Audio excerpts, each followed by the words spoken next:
A Visit to a Mine, a short story by Franz Kafka, narrated by Tyler Henry. Today, the chief engineers have been down to our part of the mine. The management has issued some instructions or other about boring new galleries, and so the engineers arrive to make the initial survey. How young these men are, and yet how different from each other. They have all grown up in freedom and show clearly defined characters without self-consciousness even in their youth. One, a lively man with black hair, has eyes that take in everything. A second with a notebook makes jottings as he goes, looks around him, compares, notes down. A third, his hands in his coat pockets so that everything about him is taut, walks very upright, maintains his dignity. Only the fact that he keeps biting his lips betrays his impatient, irrepressible youth. A fourth showers explanations on the third, who does not ask for them. Smaller than the other, trotting beside him like a temper, his index finger always in the air, he seems to be making a running commentary on everything he sees. A fifth, perhaps the senior in rank, suffers no one to accompany him. Now he is in front, now behind. The group accommodates its pace to him. He is pallid and frail. Responsibility has made his eyes hollow. He often presses his hand to his forehead in thought. The sixth and seventh walk leaning forward a little, their heads close together, arm in arm, in confidential talk.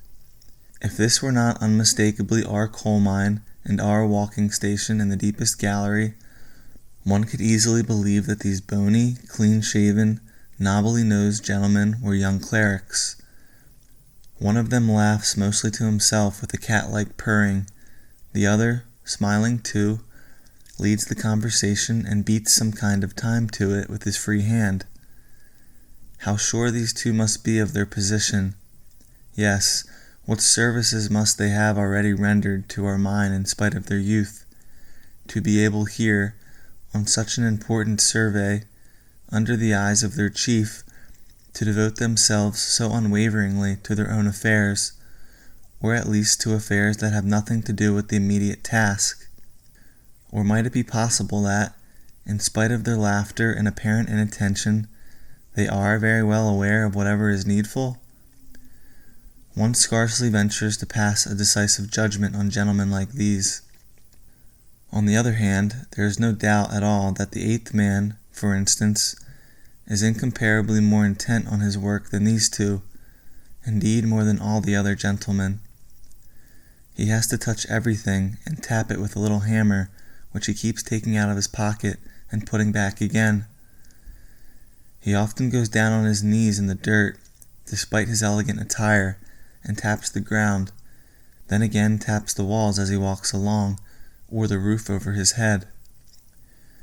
Once he stretched himself out at full length and lay still. We were beginning to think something had gone wrong with him. Then with a sudden recoil of his lithe body, he sprang to his feet. He had only been making another investigation. We fancy that we know our mine and its rock formations, but what this engineer can be sounding all the time in such a manner lies behind our comprehension. A ninth man pushes a kind of perambulator in front of him with the surveying instruments. Extremely expensive apparatus, deeply embedded in the softest cotton wool. The office porter ought really to be pushing this vehicle, but he is not trusted with it. An engineer has to do it, and one can see that he does it with good will. He is probably the youngest. Perhaps he doesn't even understand all the apparatus yet, but he keeps his eye on the instruments all the time, which brings him often into danger of running his vehicle into the wall. But there is another engineer walking alongside who prevents that from happening. Obviously he understands the apparatus thoroughly and seems to be really the man in charge of it. From time to time, without stopping the vehicle, he takes up a part of some instrument, peers through it, screws it open or shut, shakes it and taps it, holds it to his ear and listens, and finally, While the man pushing the instruments usually stands still, he lays the small thing, which one can scarcely discern at a distance, back into its packing with great care. This engineer is a little domineering, but only in the service of his instruments. 10 paces ahead of the perambulator, we have to give way to it at a wordless sign of his finger, even where there is no room for us to make way. Behind these two gentlemen stalks the office porter, with nothing to do. The gentlemen, as is to be expected from men of their great knowledge, have long dropped any arrogance they ever had, but the porter seems to have picked it all up and kept it.